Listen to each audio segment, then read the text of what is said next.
Dr. Francis Collins, and again, very appreciated for being part of this activity, and his lovely wife, Diane Baker. Yes, indeed. Good morning, bikers.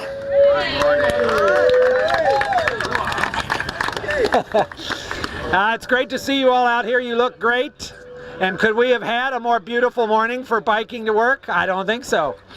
So thank you for coming out and for doing this kind of demonstration of how we are the National Institutes of Health. So we believe in promoting health, not only for everybody else in the world, but for ourselves. And setting an example, as you all have today, is terrific. I've been riding actually quite a lot this spring. I think the first time I rode my bike to work was Ride Your Bike to Work Day about 2 years ago. And then last fall we decided to make this a little bit more of a regular thing, and I got a decent bicycle instead of that thing I rode last year that people made fun of, by the way. And so Diane and I have actually been on our bikes a lot in this beautiful season. We did the Bike DC last weekend downtown and, on Sunday. How many of you all did that? Hey, all right, good. It was about 25 miles. It was beautiful. They blocked off all the streets. Those are great things to do too. So yeah, if you're maybe for the first time riding your bike today just to see what this is like, I hope you had a great commute, and I hope you'll think about doing this not just once a year, but more often than that. It is certainly a good way to enjoy the outdoors and to get some exercise. You might have noticed that recently there's been a lot of focus in the press about obesity. There's this HBO special that was playing on Monday and Tuesday night, 2 hours each night, pointing out that the weight of the nation has become a major problem. And obviously part of that problem is diet and part of it is exercise. So it is a good thing for all of us to focus on doing things like what we're doing today. How many of you also had a chance to see the Colbert Report last Thursday evening? So that was a circumstance where I was asked to sit in front of the scary Stephen and talk about obesity.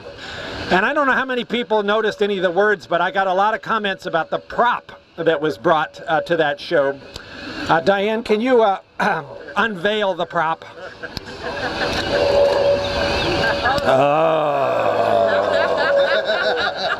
That, my friends, is 5 pounds of fat. Complete with some nasty looking blood vessels, just so you know it's real. Actually, it's not, but it makes a pretty disgusting prop. So, actually, 3 years ago, I was 30 pounds heavier than I am right now, so I was carrying around 6 of these, and I'm very glad to be rid of them, and part of that has been getting into some sort of exercise program. Pass that around. People probably want to touch it. No carving off pieces now. So anyway, I think it is a great example that all of you are setting by coming out here to be part of this.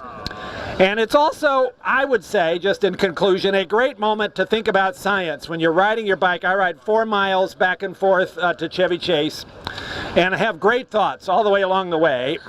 And I recently learned that none other than Albert Einstein developed the theory of relativity while riding his bike. This is, in fact, apparently true, that he was riding his bike at night with the headlight on, and it occurred to him that it didn't matter if he was going fast or slow, the beam of light looked the same. In other words, the speed of light must be constant. That's probably a little bit difficult to infer that when you're traveling at most 20 miles an hour, but that was sort of the insight about, okay, what would that mean? If the speed of light was constant no matter where you are, what would that do to everything else? There you have it. Relativity. So maybe NIH will be greatly blessed today, tomorrow, and the next day by all of you riding your bikes and having those great thoughts, coming back to work and doing something that will change the world, because that's what we're all about here. Anyway, good morning to all of you. Have a great day. Thank you for being part of this. Ride safe.